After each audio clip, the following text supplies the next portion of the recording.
Hey everyone, so I've just been on Reddit and countless times I've seen people want to know how to sidechain and stuff like that and what's the best way to do it, and I'm just going to show you how I do it.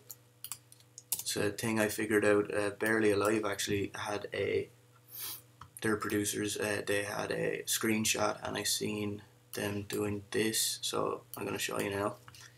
You're going to actually load up a drum rack. I just have some kick samples here. This is from Culprit's sample pack, so go grab that if you don't have it. I'm just going to load in a kick and a snare. So I have my kick and snare, and then what you're going to do is you're going to load up your choice of synthesizer. I use operator all the time. So yeah, I'm just gonna turn this down a bit. Now what I'm gonna do is I'm gonna draw in just some random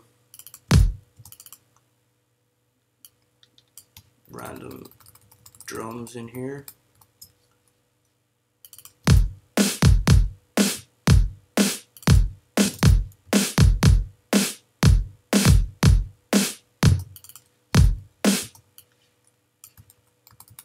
That'll do. And then what I'm going to do is I'm going to come down here, obviously, draw in a new MIDI clip and play an F.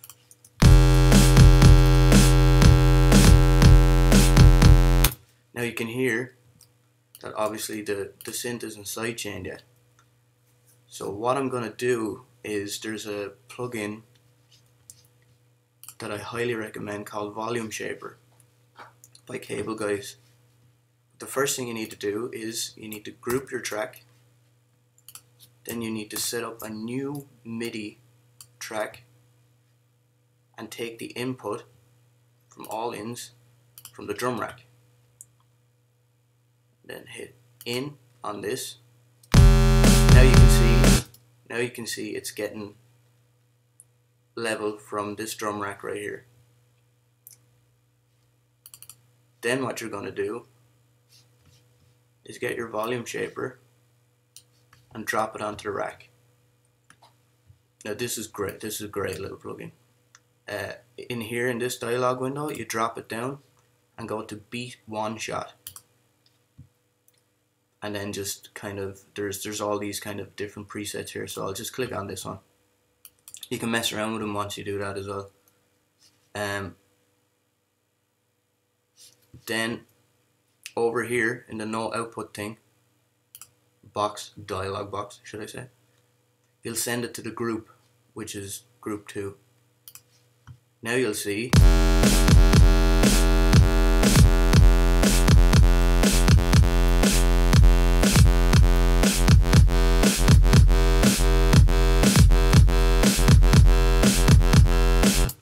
obviously that's not a great sidechain. You'd obviously have to mess around with it for a while, but anything that you change in here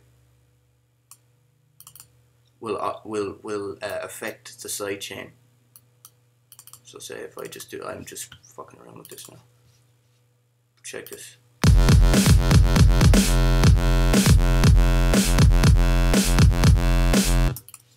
So that's the way I sidechain, and it's really easy because when you mess around with the drums, you don't have to go back in and change your sidechain, blah blah. I find it way more better than sidechain compression itself, because it gives sidechain compression gives this weird artifacts kind of thing going on. Sometimes the bumps are not what you want it to be. Sometimes it doesn't duck out. And Volumeshaper, you can actually see the waveform as well. You can see what you're cutting off and stuff like that, so it's a great tool. Anyway, thanks a lot for watching, and see you again soon.